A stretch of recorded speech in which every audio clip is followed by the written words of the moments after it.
And I think I'm live. Hey friends, this is a very quick post about the greatest, most elegant carnivore. And actually there are two of them. And what I say about this one is wholly applicable to the other one. What I'm going to talk about now is about racial supremacism, the greatest con to enable us to be divided so we can more effectively be ruled. Why do I say so?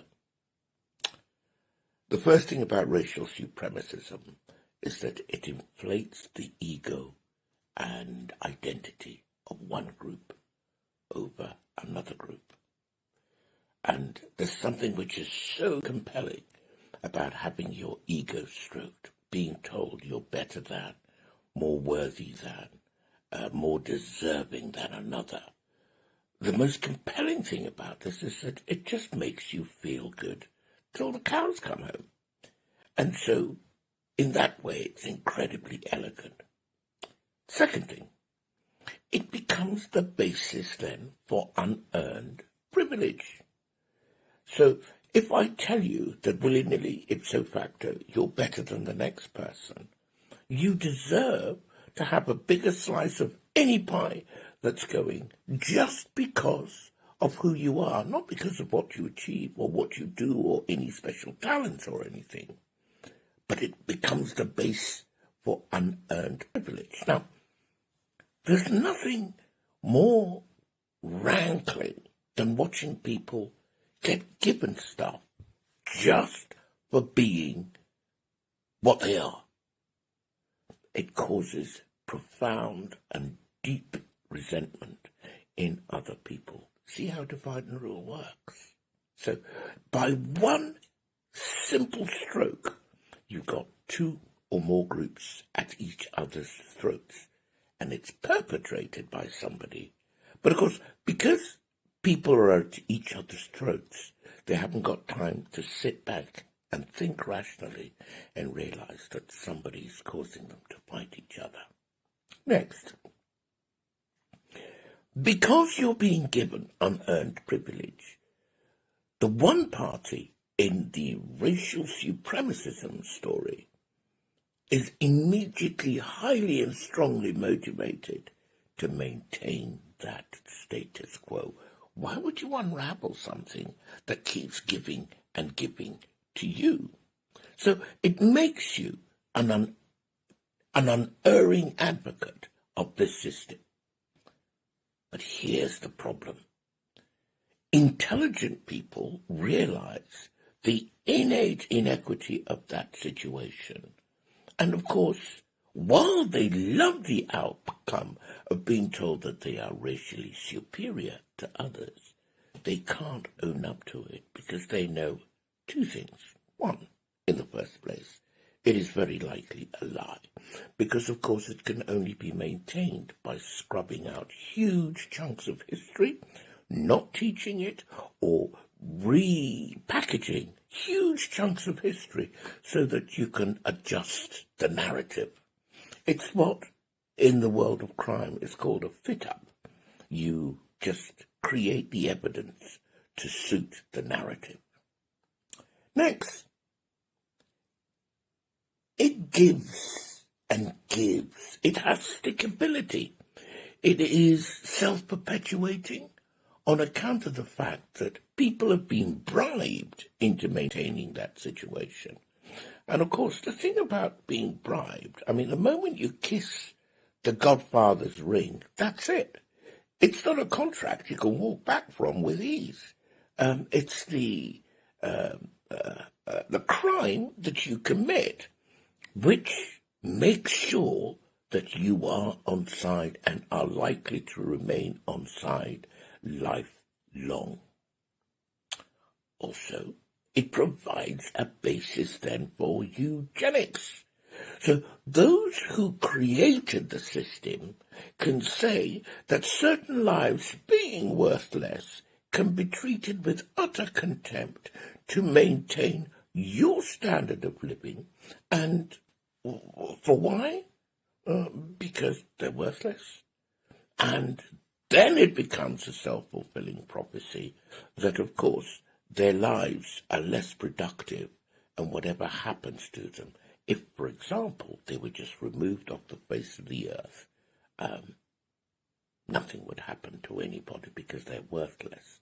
Of course, what they don't explain to those who have been bribed in this way is that the only measure of their worth is that they have somebody on whose neck they can stand. The moment you remove the neck on which you are standing, you become the Untermenschen. The edifice comes falling down like a pack of cards. Then we come to the more really destructive aspects of this thing. I discovered that every time I feel resentful or angry about somebody, the first thing that happens to me is that I lose a connection with my soul. When you traduce another, every time you either treat another badly or turn a blind eye to that person being abused, you, the perpetrator of that act, lose your soul connection with yourself. This is what a Christian might call your connection to God. Buddhists might call it falling out of rhythm with the rhythm of the universe. Other people might say simply that you lose your connection to the creator source. You become merely a walking body without a soul. And to be honest with you, a body walking without a soul can be dispensed with just blow on them. They'll fall over. They become absolutely nobody. Final thing I'll say about it is that, of course, because the whole thing is a con, and a very elegant and useful con in this way, the time is coming when those who were told they were superior will have that used against them. Consider it like those, they say that there are these elite groups who are pedophiles, and one of the ways in which they are prevailed upon to keep the whole pedophile agenda secret is that they got so many compromising pictures of them doing unspeakable things. And do you think a person like that is likely to rock the apple cart, or is likely to bite the hand that's feeding him his disgusting privileges? Very, very, very unlikely.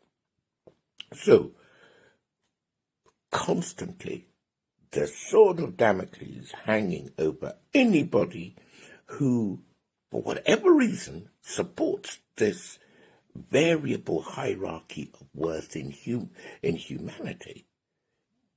The sword of Damocles hanging over them is that it will be used against them at a point or points in the future. Do you see now how elegant the con of racial supremacism is? It's the con that keeps giving and giving, disconnects you from your soul center, and makes sure that you are vulnerable in perpetuity by those who set up the system. Just thought I'd share that. And also the idea that living in denial is not a great idea, because however difficult it seems that you can't do anything about this thing, it'll cost you less to walk away from it than it'll cost you staying with it. Have a great day. The other thing that this thing refers to is misogyny, the supremacism of the male gender over the female. Thanks for watching me.